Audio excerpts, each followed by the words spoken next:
My question is going to be a slightly difficult question for you because it's not just Sudan that we are looking at. United States administration in very recent times have come to the point where it has blamed another nation in Africa, Nigeria out of all, of some kind of terrorist elements towards Christians. I understand that religion is not the issue here, but there is some kind of issue that ties the United States with Nigeria. And not only so, we see how this current administration in the U.S. has moved away from U.S. aid, an institution that was in charge around worldwide economies to understand humanitarian crises and needs of the people who are suffering humanitarian disasters.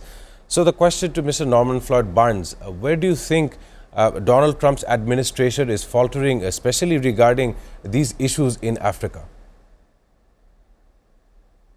Yes, thank you for the question.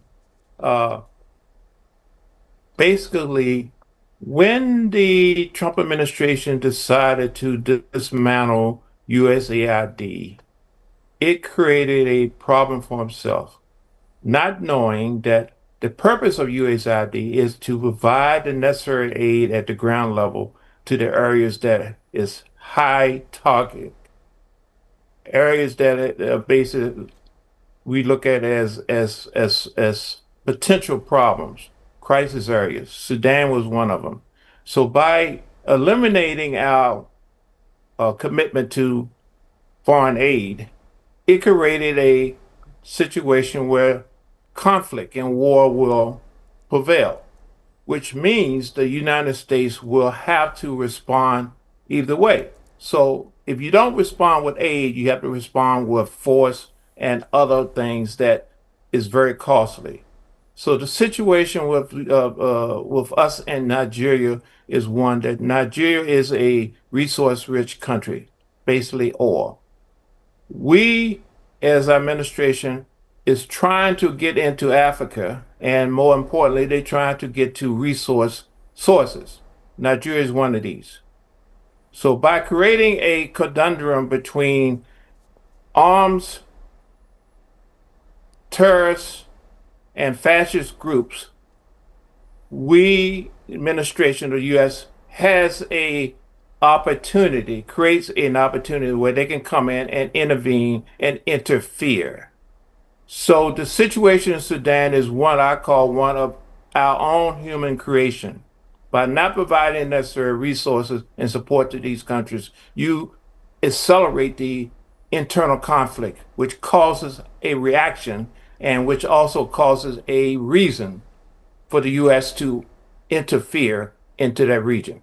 We know that the COP30 is happening in Belém, Brazil, with major implications around the world. But in the last 1 to 2 weeks, we have two different typhoons and hurricanes, regardless of what you can call them, across the world. We have a typhoon Kalmegi, which has claimed the lives of at least 66 people in the Philippines. And nevertheless, we see Hurricane Melissa battering through the Caribbean nations of Jamaica, Cuba, Trinidad and Tobago. My question to Mr. Norman Floyd Barnes, I want to understand how you feel that the global climate change is taking a toll on human life. And I do not see the world leaders trying to understand this issue. More or less, they are looking towards military spending than a dialogue for global climate change forums. How do you think about this?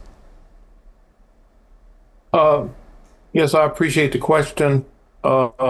Basically, climate change is something we have to deal with. Mother Nature has a tendency, and it will continue to evolve and change the surface of the earth. We, as global leaders, countries of power and influence and impact, must take time and reconsider that the people of the earth needs their help. We have a moral obligation by being on top to help the people who are not at the top. So we know nature will cause these events. The earth is changing, the earth is getting warmer. So we're looking at more of these catastrophic events occurring, and people are suffering from this. We cannot afford to be worried about trade, commerce, and surface wars when we have issues with nature. Nature rules. So we have to understand that we have to commit to helping.